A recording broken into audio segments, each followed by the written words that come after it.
Man atrodo, mes jungiamės. Labas, sveiki visi facebuilderiai arba prijaučiančios šitam dalykui, kuris vadinasi facebuilding. Tai yra pirmasis įrašas facebuilding tinklapyje, Facebook puslapyje. Truputėlį jaudinos, jeigu ką, atleiskit, jeigu kažkur į pievas nugrybausi arba nusišnekėsi, nes man yra paprasčiau šnekėti su auditorija, su gyvai žmonėmis, tam turiu praktiką, tam turiu įgūdžius, bet šnekėti šitą mažą skylutę ir šypsotis ir įsivaizduoti, kad tu esi kitoje ekrano pusėje yra ne taip paprasta. Taigi, sveikos visos, sveiki visi, nežinau, ką žiūri, tikriausiai dauguma yra moterų. Prisistatysiu. Ne visos žino, kad aš esu vienintelė Lietuvoje facebuilding trenerė Viktorija Baltramiejūnienė. Šitas dalykas yra naujovė, facebuildingas. Pasaulyje labai puikiai žinomas ir labai seniai žinomas. Kada nors toliau mūsų live transliacijose iš tikrųjų labai norėsiu pasidalinti facebuildingo istoriją, nes man labai norisi perteikti visą esmę. Norisi papasakoti, kodėl aš pradėjau šitą dalyką praktikuoti ir mokytis ir labai noriu skleisti toliau ir labai noriu gražinti visas moteris natūraliuoju būdu. Papasakosiu viskas su laiku.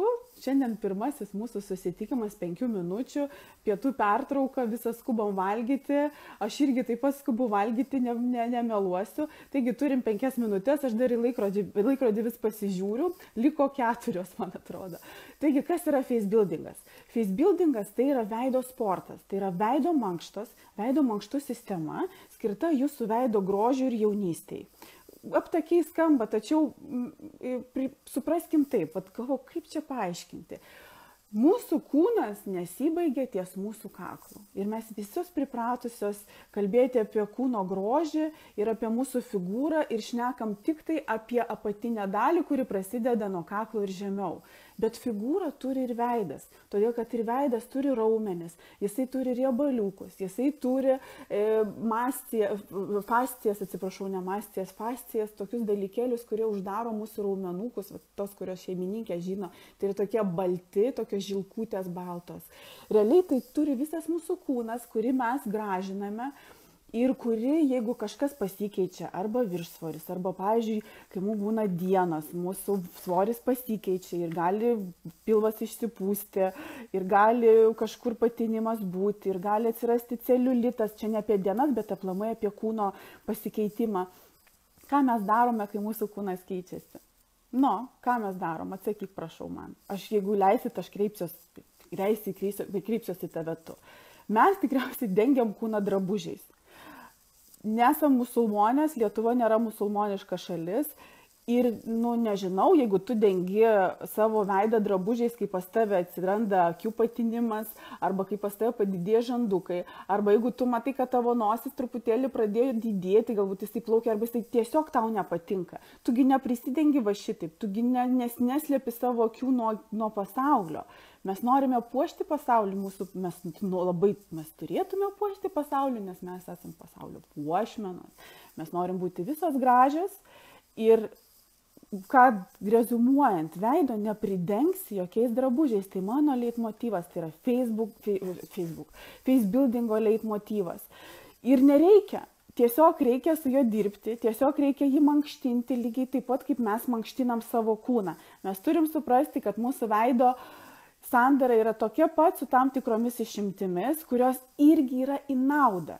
O tos išimtis yra tokios, kad mūsų raumenukai čia yra labai smulkus, jiem reikia tik mažyčio postumio ir jie taip smagiai atsilieps į pratimus ir jie taip smagiai pradės dirbti ir gražinti veidą, tik yra svarbu atsiminti, kad tai reikalingas reguliarumas ir tie raumenukai, kurie tvirtinasi, visos mūsų kūnas, jo raumenės tvirtinasi 2 tokiais standžiais taškais, reiškia, raumuo prasideda iš taško A į tašką B ir dėl to jisai taip stipriai nenukara, dėl to jisai didesnis yra ir dėl to jam reikia didesnių pastangų, kad jisai, reiškia, dirbtų, sustiprėtų ir taip toliau. Mūsų veidas tai yra mažyčiai raumenukai, kai kurie didesni raumenų grupės.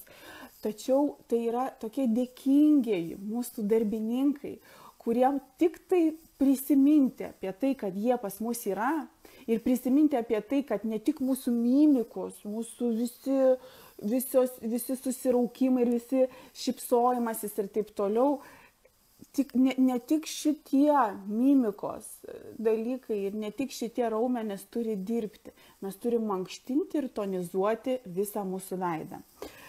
Tonizuoti veidą reikėtų, klasika yra tokia, kad nuo 25 metų, tačiau aš nesakau, jeigu mes matome, kad jaunesnė moteris arba jaunesnis žmogus jau turi tokį, ne visai šviežutėlį veidą, galbūt ir dėl kažkokių, gyvenimo dalykų, labai greitas gyvenimo tempas, labai daug mimikos, mes matome, kad čia pasikeitimai. Prisiminkim, pavyzdžiui, Donatą Montvydą, pas jį yra didžiulis ravas šitoj vietoj. Donatai, pažįstamos, kurios, jeigu galbūt žinote, perduokite jam, kad aš jo laukiu. Toliau. Tai facebuildingas reikalingas tam, kad mes turėtume išraiškingas akis, spindinčią veido odą, nes mankštos jos išjudina mūsų kraują, jisai plūsta mums į veidą. Veido oda maitinama, joks kremas nepamaitins odos taip gerai, kaip tai padarys mūsų kraujas, ir joks kremas arba skrabas arba dar kažkas ten neišvalys mūsų veido geriau negu limfa, kuri išneš visus toksinus ir visas negerybės mums į apačią.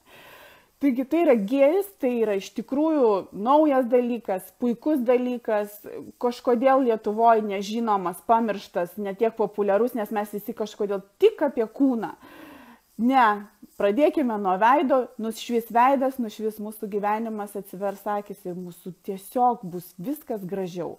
Dar keli dalykai labai svarbus. Reguliarumas, mankštos turi būti reguliarūs, jos nėra sudėtingos, nes kaip ir sakiau, raumenukai labai dėkingi, jie nėra dideli, mums nereikia labai sudėtingų pastangų ar kažkokių papildomų treniruoklių. Ne, pamirškim.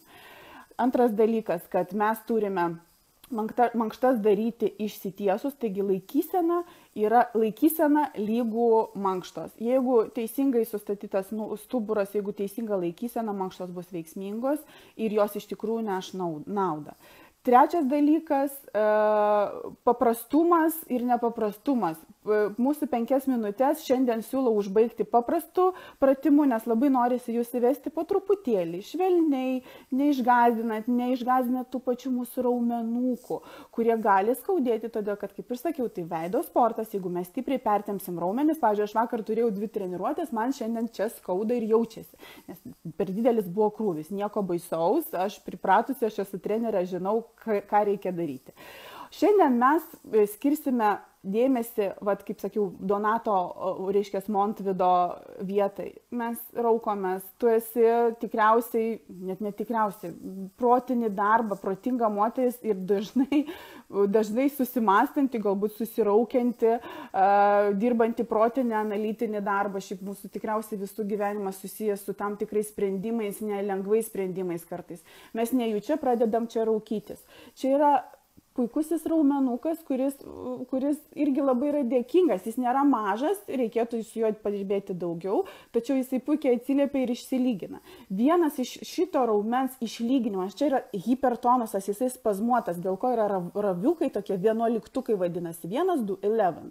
Dėl to, kad tai yra spazmuota mimika, mes pastoviai raukiamės ir mes pastoviai čia įtempiam. Visų pirma, prisiminti ir kontroliuoti savo mimiką, ir jeigu kažkur jau jūs turėjot sunku pokalbį, turėjot kažkokį sudėtingą sprendimą, jūs pajutote, kad jūs kaupėsi čia spazmas, jūs tikrai veidas pasikeitęs, jūs nesate tokio draugiško veido, jūs čia paglostote, jūs čia ištempėte tą raumenį, ištempėte truputėlį vidutiniškai, nereikia nespaudžiant stipriai raumenis, veido raumenim nereikia jokių brutalių veiksmų.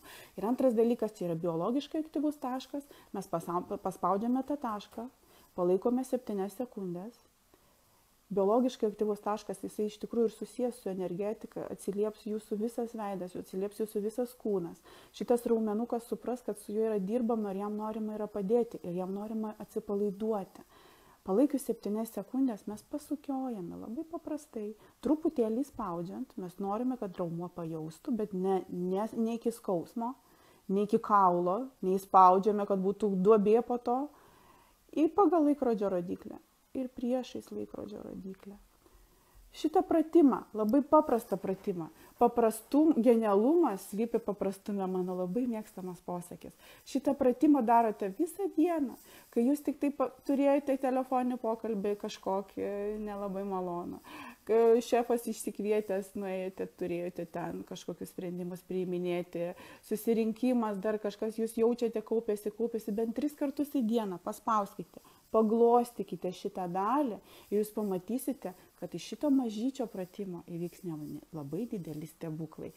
Kągi, aš dar kartą, ką norėjau pasakyti, kviečiu penktadienį Diva namus, bus mano masterclass facebuildingo, ten bus daugiau, ten bus papasakoti ir plamai, ir apie istoriją facebuildingo, ir parodytas mūsų veidas iš vidaus, mes pasižiūrėsime, kaip tie raumenys atrodo. Labai tikiuosi, kad bus dovanos, manau, kad aš tikrai duosiu dovanų ir labai vertingų dovanų. Kviečiu penktadienį Diva namai, Vilnietės, ateikite, pasiklausykite, viskas yra nemokamai. Visom kitom ir tau, kuri klausėsi ir darė su manim kartu šitą paprastą, bet neprastą pratimą. Linkiu geros dienos, skanių pietų, myliu, bučiuoju, Viktorija. Ir tu mylėk save, išsitiesk ir eik puošti pasaulio. Ate.